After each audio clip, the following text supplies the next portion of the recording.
I think they're just on an up trajectory. I did not expect this team to stay down for long. And after overcoming what was a very big obstacle in beating Loud yesterday, I mean, that was huge. But the more I watch Loud, the less kind of confident I am that they are this just, unbeatable team. They were prohibitive favorites until they're really starting to show cracks. Fluxo, the turtle, right? Their coach, they call him Turtle Guardiola down in Brazil. He's really heralded as a reference to Pep Guardiola, arguably one of the greatest soccer coaches of all time, certainly the greatest soccer coach in the game right now. But they hold him in really, really high esteem. A former player, Turtle played on a bunch of teams as a jungler for a long, long time. Or was he support? I don't remember. But it was, he played for a long time, went up to NA, did really well. LCS champion, by the way, with Evil Geniuses, coming back down and coaching this this squad right here, this Fluxo team that many had very, very, very high hopes for, and for good reason. Certainly, yeah, working with Peter Dunn and stuff like that, winning LCS spring finals. Another Brazilian export, Peter Dunn.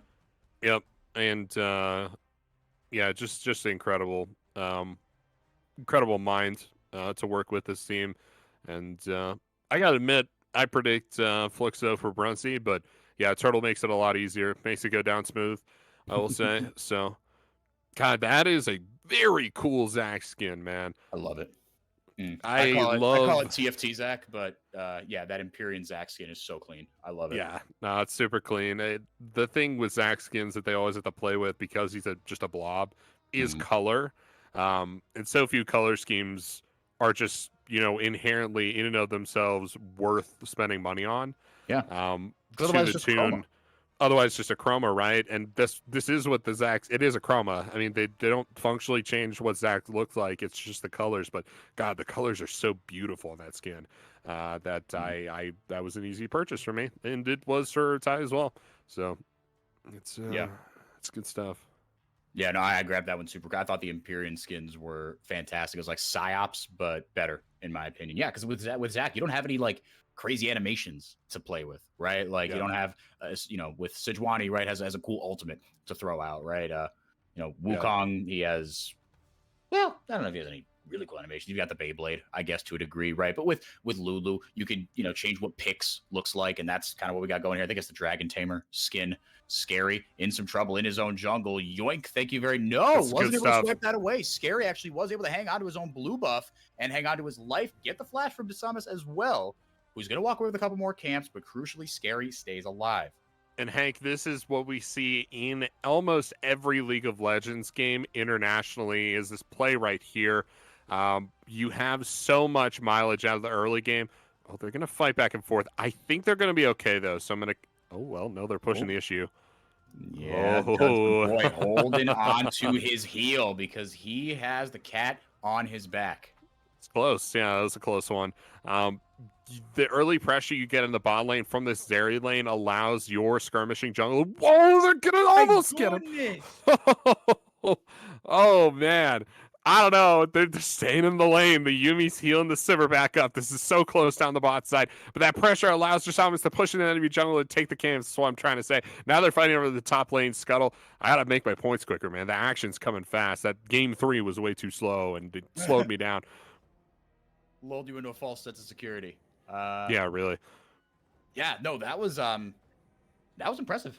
No, but good on you. I mean, look, Brunsey knows he likes to go forward. And it's funny because that's one thing that, I mean, with these young kind of talented AD carries, sometimes you have to, and sometimes you have to coach them on how to just play more restrained, right?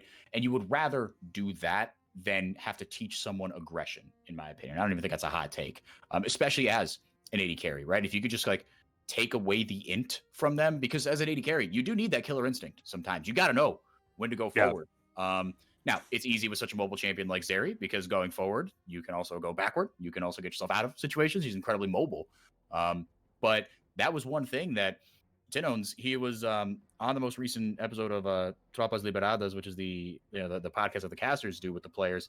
And he kind of made some allusions to like, look, Brunsey, he's a hell of an AD carry, but like he still needs to learn kind of the more holistic aspects of the game, which, to be fair, as an AD carry, look, you kind of don't have to know that to be a successful AD carry, but to be like a really top tier League of Legends player, you've got to learn the more holistic aspects of the game. And Brunsey, he's just not there yet, in Tino's opinion, anyway. Yep, and Tino's objectively, ontologically wrong. So that's just how it goes. Brunsey, incredible player. Probably the best in the world. He beat Fnatic. Did you know that? I don't know if you watched, but no, I was in Mexico City, brother. I saw it live. Oh yeah, I remember. I forgot you saw it live. Yeah, that must be a really cool memory, dude. That must be a really cool memory. I'm super jealous. Holy cow. I looked up flights for that and I was like, $1,700. Huh. That's the thing. I was able to through my side hustle get a your press connections pass for that. Yeah. Let's go. I got a press pass for it, but I was not able to get any sort of flight or hotel compensation. The only good thing is the American dollar is very strong right now. There you go. And especially in Mexico, it goes very, very far. So my hotel, I stayed at a nice hotel for what amounted to like a Motel 6 rate. There you go. So that was there you go. Did save some money there, but that is an incredible memory. I will always be jealous. They're taking down the Dragon now. Fluxo are, as they have incredible bot lane supremacy here. The Sivir pick, I think splitting up Yuumi and Zeri was good. I think once you had the Yuumi, the Sivir pick is good with the Yuumi. But man, oh man, Sivir Zeri is not an even matchup when you don't have a skirmishing jungler. It is super bad. And you see Scary, he's still level 5. That ultimate is not going to save him from this 3v3 matchup for an incredible amount of time. We're approaching the Rift Herald spawn here too. He needs to try and get that ultimate before the Rift Herald spawns. I don't know how close he is on the Sejuani, but that really needs to be up for him. Yeah, it's tough to say, right? I mean, he's up 10 CS, so however close he is, you would imagine he's closer than DeSummus, as Yuri gonna take the business end of an Akali trade from House. Good round from JoJo. That's really good. Yeah, you don't need to be on a traditionally engagey or roamy support to make your presence felt. Brunson going to get a whole bunch of solo XP, but now JoJo getting back down the lane. Yeah, let's see if they can catch him out. I don't think JoJo falls for this one. JoJo's a pretty savvy support, but yeah, this again is a way you can use your bot lane pressure, right? Just send the support somewhere else because the Zeri can manage on her own. Here we go. Just almost over the wall into lonely. Yeah, but here comes Scary. Both junglers and both top laners are level 6. Tay's going to get shredded, but that passive is going to come back up, allowing DeSummus maybe a route to go back in, but he's not going to take it. Lonely picking up the kill there onto Tay. Yeah, it feels pretty bad for Tay, and he will go down there. That gives it the Rift Herald, too. You see Scary with the ultimate up, so he will be able to fend off DeSummus, and he should take this one down just fine. Yeah, Lonely's going to drop back down here and help him out. A lot of that pressure kind of evaporates with this bad 2v2 top lane, trying to unlock that top laner, and wonder if maybe the Zac pick was the right one. Here we go. House is escaping. Yeah, Scary. Saw the be fine there onto House, but got the TP there. As well as just hit him. Yeah, there you go. Gold card in. Yuri showing up at the right time. Meanwhile, on the bot side, Skuro just killed Brunsey. But so we have action all over the ring. Whoa! I hope we get give me that replay later. Yeah, down bot. I don't know what the heck happened. Like you said, Zeri should be able to manage, but down there was not able to. Here we go. Yeah, that's good stuff. Look at this. So no support, right? You hit the ultimate. Oh, he must take turret shots, man. Oh no! No! Is that Ignite? Yeah, he dies to Ignite. Can't believe it. Is that the Ignite from the Yuumi? Yeah, it is.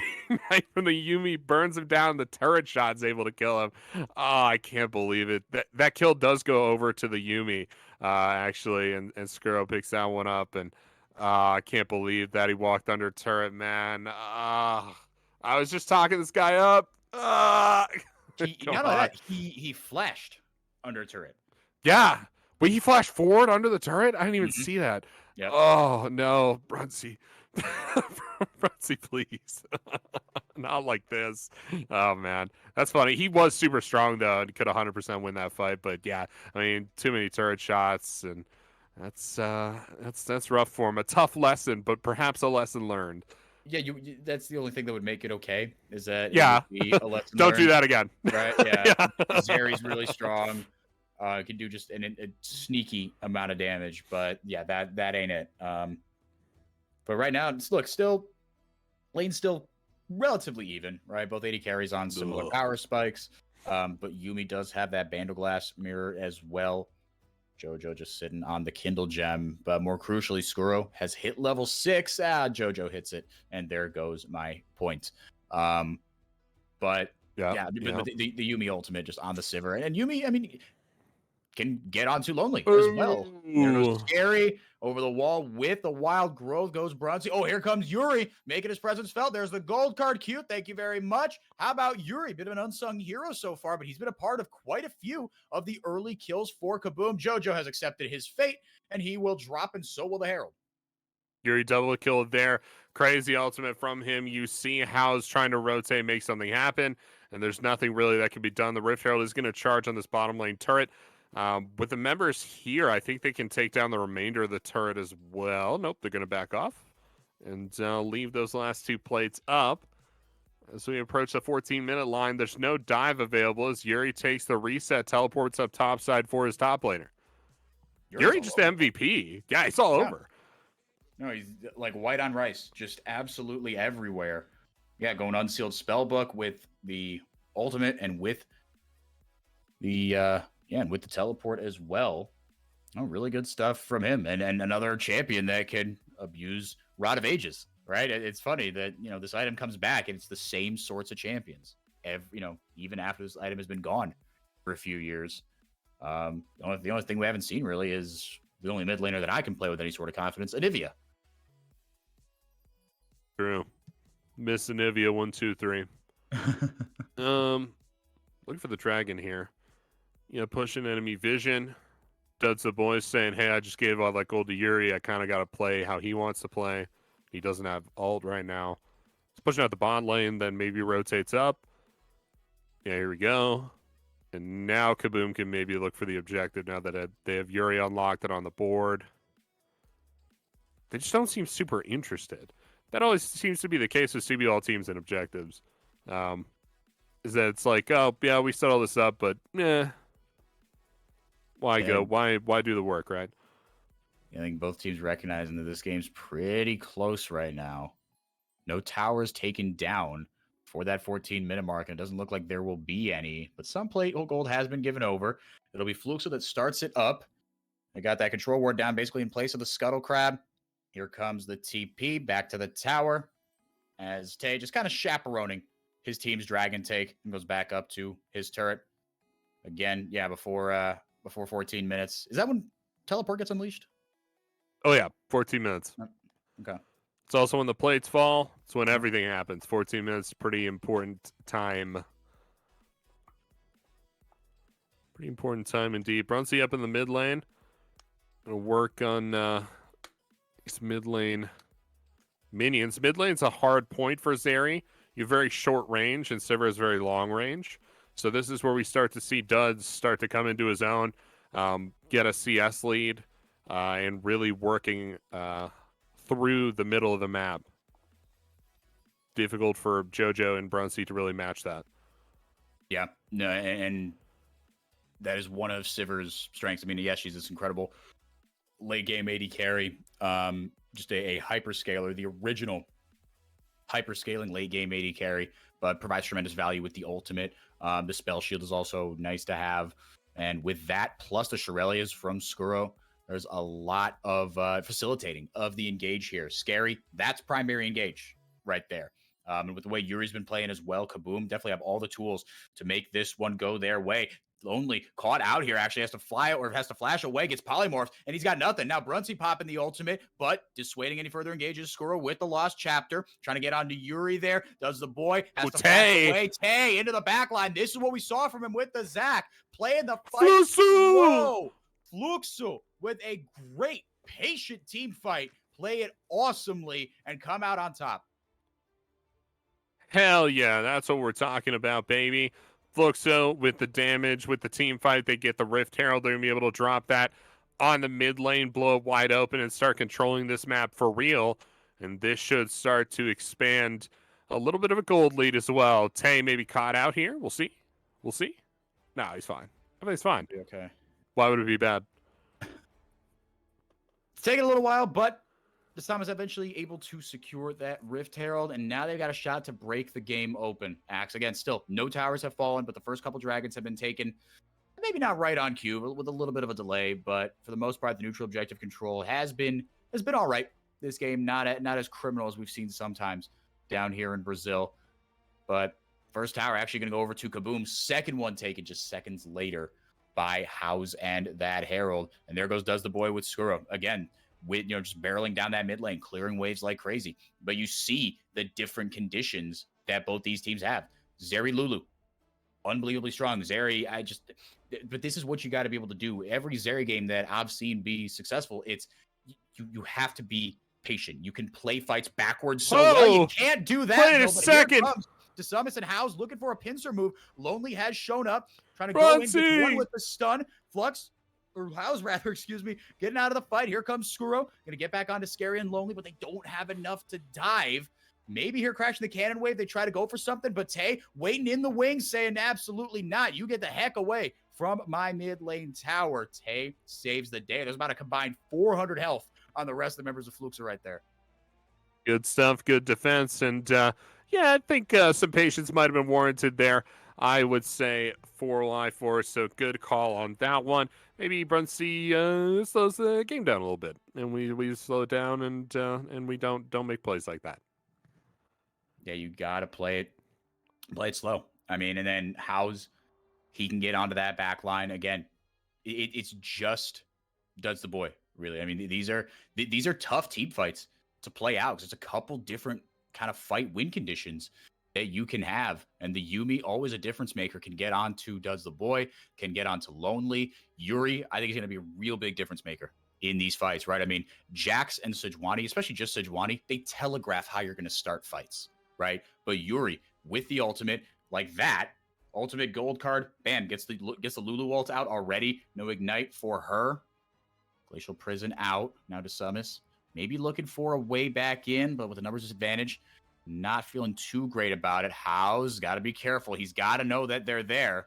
He knows exactly what he's doing. He's able to hop out, but was it too cheeky? Throws down the W. There goes the final chapter. Can it connect with House? No, he's too mobile. Actually gets out of Does the Boy. The spell shield's going to buy him some time. Cat back onto him. Lonely looking for him to in. And now the pincer move coming in. Tay smacks them together. Old man Tay on the Zac. Got to ban this champion from now on. The guy looks so comfortable on it. Brunsey cleans it up. Flukes to take another great fight. Brunsey with the sick fight. Tay with a nice engage there. Everything coming together for Fluxo. And what a team it is to watch here. They're going to get this third dragon of the game, push for that mid lane turret. Oh, Lonely's in, actually. This is a little freaky. Yeah, Brunsey. Come on, Brunsey. Big old shields on him. Lonely. Whoa! Bomb. Wow. You thought that looked a little dicey. I thought he was going to do Zeri things right there. Yeah, no, I thought he would too, but no, just not able to pull it together. Sounds like, guys, hey, guys. Okay. All right, well, cool. We got it. We got it down. Everything's fine. Here's that replay for you coming through. It was just House all by his lonesome. He dodges the stun from the Jax, is able to re-engage onto Does the Boy, finds the damage. Brunsey free hitting most of this fight, all right? If there's one thing Fluxo does really well in this fight, it's allowing Brunsey to have space so that he can free hit them. And he absolutely had that space to do so in this fight. So much damage coming out of this area. And House, man, I mean, I thought he had bit off more than he could chew there with that initial kind of, not even engage on Akali, but just almost like blind face checking, right? He knew that everyone was there, but still opted to take that risk, and it paid off. That was a high risk, high reward play because you saw that they blew everything on him, right? The Yuumi ult's so big, they blew that on him, and then your control over these tight spaces in the rivers and in the channels just goes away. And then Tay still has ultimate and all that CC. Now it's his turn to take control over those. House was dodge dick Hello. He was moving and grooving. He's all moving and over. grooving. He was moving and grooving all over the He's grooving place. and moving. And yeah, and then eventually just jumped right on and does the boy, and then all that peel was gone. All they had was a spell shield, and DeSummit just solo boloed up there, caught Yuri out. Because Yuri, I mean, yeah, Yuri's got nothing at this point. I mean, and look, to be fair, he's a twisted fate. Rod of Ages, rapid fire. Yeah, I mean, that's kind of just how you've got to build, right? It is how you have to build. Lonely. He's going to be out. He's going to be safe. I'm looking for the Baron play, right? We'll see the resets come through from Lonely here as they hit items. Oh, big engage. Teleport's Gary, coming in. And yeah, they're looking for more resources here. Good layer Oh, of CC. wow. Now here comes Lonely. Flash in, double stun. This could be Kaboom's fight. Do they have the damage? Does the boy? Doesn't even need to find Bruncy! Oh, no. So Does close. House have enough to maybe clean up? Here comes Yuri. Popping the ultimate, Lonely, trying to get that stun down. Yuri layering it with the gold card, damage coming in. House can't do much into all this healing. Took a good chunk out of Lonely. But Jax with the cat is just unfair. Another shutdown for Yuri. Yeah, it's a good kitty. That's a good kitty. Yep, Lonely likes that one. And unfortunate for Bruncy and House, they just all by their lonesome out there on their own. Their mobility spells kind of leave them out on an island, and you can't 1v5, not where they're at right now. Need to fight as a team, need to fight front to back, or at least, all as one. And hopefully they can get back into this game. Jasami is still 4-0-4, massive on the Wukong. I think, honestly, you just need to play around the Wukong and play around Tay, and you'll be just fine in these fights. But otherwise, yeah, you're going to get picked off. No, because they could provide so much CC, right? And there's so much damage coming in from both the Akali and the Zeri. And Jojo can keep him safe with the shields, with the Wild Growth, provide additional CC with the ultimate. DeSamis doesn't know that his jungle is no longer his. Has to clone out of there, able to hold on to the ultimate, though. So really not much loss there for the side of Fluxo. Looking for that Baron play axe. I just don't think either side comfortable enough to start it right now because gold is basically dead even. Yeah, basically an even game. You don't want to stick your neck out for the Baron. Certainly not if you're Fluxo, who has this win condition of the Dragon Soul that they can play for, right? You don't want to stick your neck out and look for that Baron. You saw the vision toggle briefly. This is tracking for Kabum on the core 3 of Fluxo. It's an important vision toggle. Keep in mind the information that Kabum knows now and how it will color their response. Yeah, got that scuttle crab down, right? That is not a control ward that can be cleared away. Everyone knows kind of that this is the thing to play for right now, right? Ocean Soul. It's going to feel good on either team here, as if they don't have enough healing. Tay trying to respond up there in the top lane. Might be I mean, this is the 1v1 from hell right here. They both have teleports, and down they go. Actually, that's House popping in the TP. Will he get there close enough? Glacial Prison gonna miss. House into the backline, gets exhausted. Might not be enough here. DeSummit in there with the double cyclone. They're trying to play around DeSummit. They don't have enough here. Actually, or do they? DeSummit is taking up so much attention. They could. Bruncy's free hitting. They can't get to Bruncy. Yuri finally joining the fight, but guess who else is? That's Tay. Lonely almost gets the stun off. Damage coming out from Bruncy, trying to look for a way back in. Tay really just playing dissuasion at this point. Oh, and by the way, we still got the dragon up. That's in theory what this whole fight was about. With DeSummit down, Kabum do have first purchase on this. If I'm Fluxo, I'm not too fussed about letting this one go. Yeah, you could absolutely let this one go. It's another 3 dragons before Kabum is able to secure a soul for themselves. They're still trying to chase down Yuri. Nope. He'll be just fine. They do want to push down this mid lane turret, though, and they will be able to get that off of this push. This is a long sought-after objective for Fluxo, and they're perfectly fine trading both these back and forth. He's a replay for you. Scary all the way in. He's polymorphed, and then the Yumi ult comes out. There's so much lockdown of this poor Lulu. But House is on the back end. Jasami's right behind. It's just Bruncy's falling up the rear, right? He tries to flash forward so he can get some of the autos down. Gets 5, 6, 7, 8, 9, 10 autos out. Some of those go wide, and it's just not enough, man. Not enough at this point in the game to be able to deal real damage to Kabum.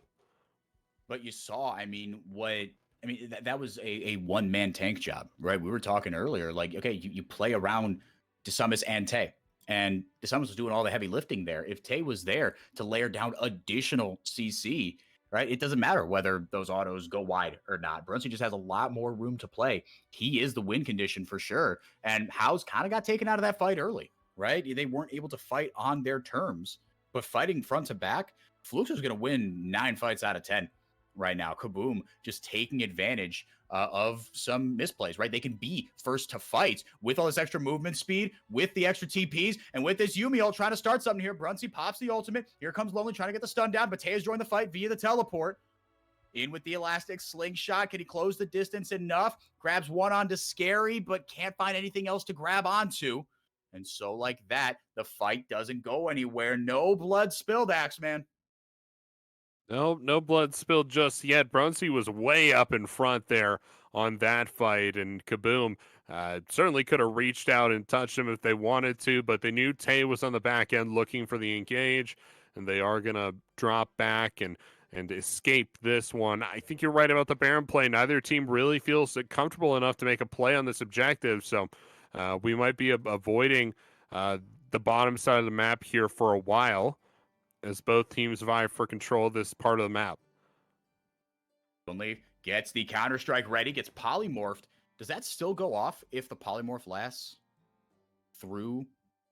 Or is that considered like, okay, if you start the Counter-Strike, you buffer it, even if you're polymorphed for the back end of it, does it still go off? I think it does, right?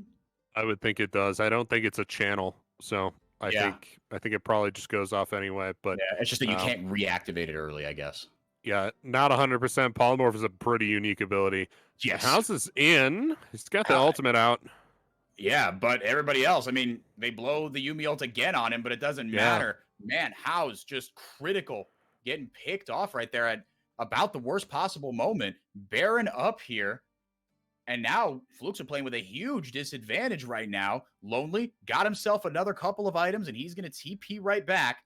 It's a 5v4. If the Summit goes in, that is a one-way trip. And the target is on his back, and his back only. House isn't there to absorb any more of the pressure. DeSummers gets exhausted. Tay just playing defense for his team. Kabum completely abandoned the Baron. They're going for Fluxo. They're just trying to munch through Tay. But this is the price that you have to pay. Tay's going to pop the ultimate. Brunson says, all right, screw it. We're going in. Tay actually bought them a tremendous amount of time. He's got the passive. It's going to buy them even more time. He's got healing from the cat. He's got the summoner heal as well. DeSummers in, got the wild growth. He doesn't have his ultimate anymore. The fight is scattered on a bunch of points, but it's just too much. Now here comes the TP from House. It's House. Too little, too late. What are we doing? Yuri with a fantastic stopwatch. He's the one that's going to get picked off. Tay somehow still in this. Scattered. Poor from and Kabum. Just pick them apart. Yeah, they just take him right down. That was an awful fight from Fluxo. Did not look good whatsoever. They're going to lose this Baron for sure. They're going to be on the back foot for this Dragon play as well. You got to make sure you're pushing out these lanes, trying to make sure you have map control, but going to be difficult. Going to be difficult during the power play from Kabum to maintain control and be able to get that Dragon. We can watch this replay. This is just kind of like watching a train wreck, right? Tay's like, hey, there's like 4 guys on me, man. Is there any way we could fight this? And there just really isn't a way that they can fight that. They save Tay, but Jasam is all the way forward. He still wants to fight. Then he drops back, and Brunsey's too far forward. And they do eventually pick him up. House channels the teleport behind. I don't know what this teleport was for. I think he's seeing quadra kill, and that's just not what I saw. I didn't see the quadra kill there.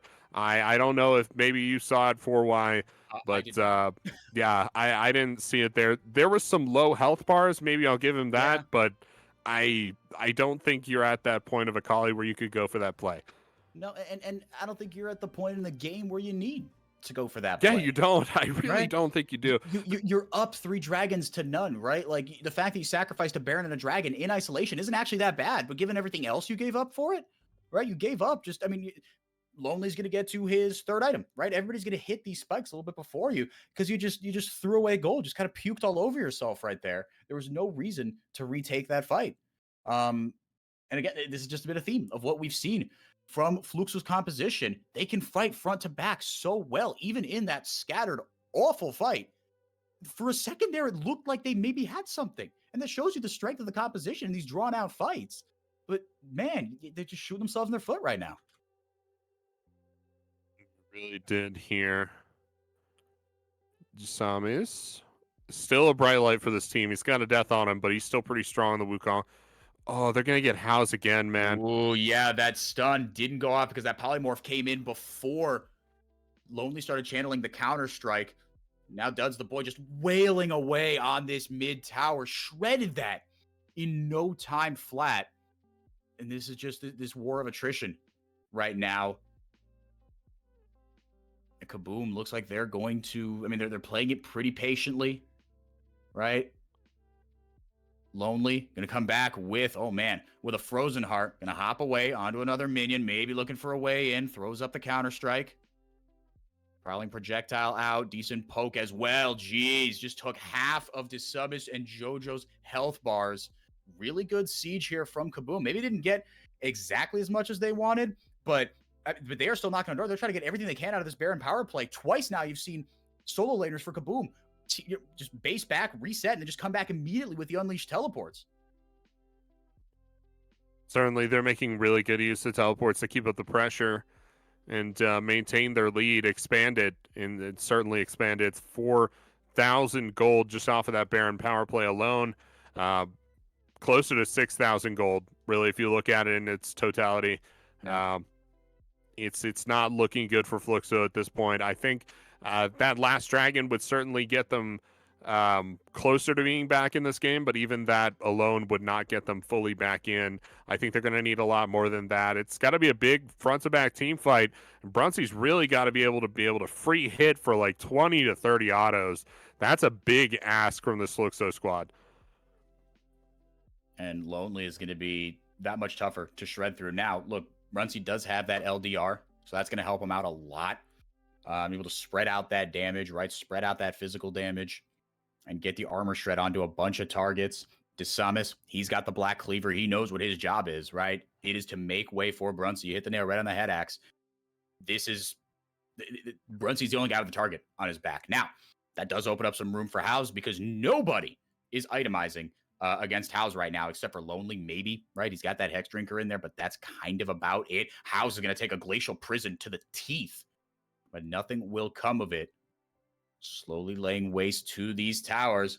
Kabum very much in control, but having a little bit of trouble closing out this game right now, Axe. There goes DeSumis. Pops the clone down, not able to get what he wanted, but holds onto his ult and holds onto his flash. It's almost Kabum's time to play the game slowly now, right? You have this Jax that's scaling up super effectively there. Sivir, obviously still a late game hyper carry. Isn't getting worse as the game progresses, I wouldn't say. Maybe past like 5 or 6 items, it's rough for the Sivir, but we're very still very much in Sivir power spike territory here, and they are looking for an additional Ocean Dragon in the next minute or so. But they have all the reason in the world to play this game out slowly, not to throw it away. They're waiting for exactly the fight they want. And with the 2 inhibitors down, mid and bot, it just creates basically another free dragon opportunity for Kabum to get back into this one. That's the only thing kind of keeping, maybe not the only thing keeping Fluxo in this game right now. I don't think that's actually true, but something that's making this less dire is the fact that they did their job kind of dragon stacking initially, right? Kabum, they're just opting for another Ocean Drake, which, look, that feels nice, but they're a little closer to Ocean Soul, but this isn't DEFCON 1 just yet. They might be starting to get close. Lonely and Scary looking for a spot here. House getting absolutely chunked. A nice I can't believe it, man. Yuri and Duds just pick him apart with 3 autos. Holy cow. The rest of the fight feels like it's just a formality. There goes the Yumi ulti to Summit and Tay doing what they can. Bruncey free hitting, but Lonely jumps onto him and pops him. Kaboom! 2-2. They are moving on with a 500 record. And Fluxo, man, Gosh, I don't want to go too hard on him, but this was disappointing. Right? It's hard. It's really hard, right? Because on the one hand, you don't want to be hard on players. You especially don't want to be hard on young players because it could be so difficult playing up